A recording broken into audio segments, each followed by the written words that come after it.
Hi everyone, Anthony Fantano here, the internet's busiest music nerd. I hope you're doing well. And it's time for a review of this new album from The Body, I've Seen All I Need to See. This is the latest full-length LP from one of the heaviest, noisiest, and most abrasive bands in drone, sludge, and noise, The Body. Been aware of the band for about 10 years now, and over that course of time, they've built an impressive catalog of albums, EPs, and collaborations with the likes of Uniform, Thou, as well as Full of Hell. It's a truly unforgiving catalog that I have admired more in concept than in practice, though. There are so many things to appreciate about the Body's sound, whether it be their crushing riffs, primal drums, creative use of noise and distortion, unorthodox production tactics, as well as some ambitious instrumental inclusions, whether they are incorporating some strings or chorus vocals on some of their stuff. And while all that is great, the one thing that's held me back from loving the Body's music as much as I feel like I could,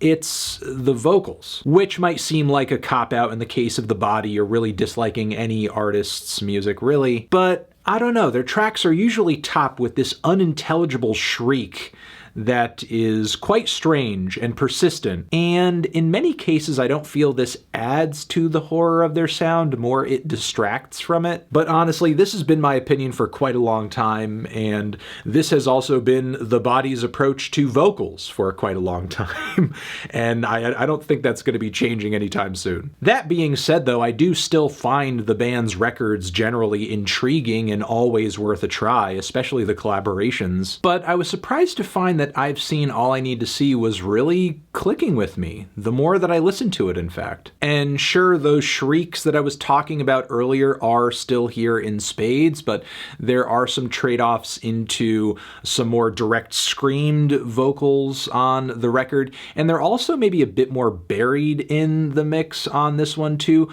or at least maybe the riffs and distortion are a bit louder, so that as a factor is kind of swallowing everything else in the mix. In fact, I think this project might be the most abusively loud, distorted, and compressed the Body has released to date. This thing is so freaking loud. The thick, viscous walls of distortion packed into every track here just shiver under their own weight, and also squeeze to death every other sound existing between them on any given track. Even the intro, where the cymbals are just like shaking violently in between like these walls of distortion. Also the ascending post-Rockian melodies toward the end of the track that are a very nice touch. So it's a killer beginning to this record. Things turn even more savage though on the following Tied Up and Locked In, which features a lot of similar elements: the drums, the vocals, the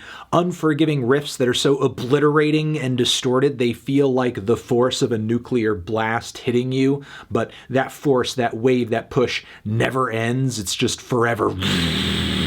But what makes this track a little different, a bit more intense, is the pace is picked up, the riffs have more of a head-banging quality to them, and the whole track runs this play where it just gets more and more distorted and hideous as it plugs along. By the time it's done, the whole thing sounds like it's just burnt to a crisp. Eschatological Imperative has easily some of the most gargantuan and panoramic riffs that I've heard in quite a long time. The whole thing is pretty simple and straightforward compositionally, which is nothing entirely new for the Body, as their songs do tend to run very slow, but the sound is just too immense for words. I think things do tone down a little bit on the following A Pain of Knowing, which to me sort of just sounds like a straightforward meat and potatoes drone doom track, very Sun-inspired. Of course, the Body's trademark vocals are in the mix, but outside of that, if they were completely pulled out of the equation, yeah, it would just sound like an old Sun track. And sure, it is engineered and recorded well, like the distortion and bass are incredible, but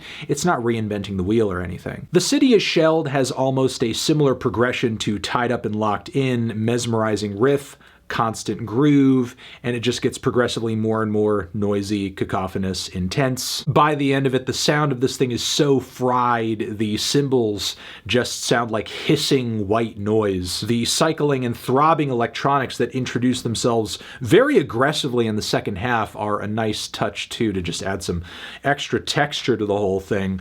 With it sounding as loud as it was at that point, I'm surprised that the body had found space in the EQ and in the mix to throw in another thing. What's even nicer are the harsh vocals and harmonious tones that build up in the second half and bring the entire track to an apocalyptic but beautiful finale. The Handle the Blade features a lot of constant distorted droning as well as tense drumming. It's got a quick pace to it, sort of sounds like a chase scene in a horror movie, though maybe one where nothing happens as the ending seems to fizzle out pretty anticlimactically. And the closer, while it may not be one of my favorite tracks here, does have its moments as well, especially during the midpoint where the track essentially sounds like these wild drum improvisations set to a subtle distorted drone and what I could only describe as like thunderclaps coming down, just raining down onto the song. I mean, of course, like, this is some crazy distorted noise shit the body are generating for this particular track, but like, the more I listen to it, the more it really does sound like some thunder just crashing in. That's pretty much the track list of the album. It's very straightforward, it's very trim. I would also say if you're not sold on this thing by the first few tracks, you know, it's not necessarily gonna win you over with the rest of it. I think the body gives listeners a pretty direct and clear idea of what they're going to be doing on this record pretty immediately. And again, the noise, the distortion, the engineering are all incredible. But if there's one thing I could take away from this project that maybe other body albums have as an advantage, is that this record is not one of their more instrumentally diverse projects to date. But with that being said, though, I do think the band finds a respectable amount of versatility in all of this harshness. I'm feeling a decent 2 strong 7 on this one. Transition, have you given this album a listen? Did you love it? Did you hate it? What would you rate it? You're the best, you're the best. What should I review next? Hit the like if you like. Please subscribe and please don't cry. Hit the bell as well. Over here next to my head is another video that you can check out. Hit that up, or the link to subscribe to the channel. Anthony Fantano, the body, forever.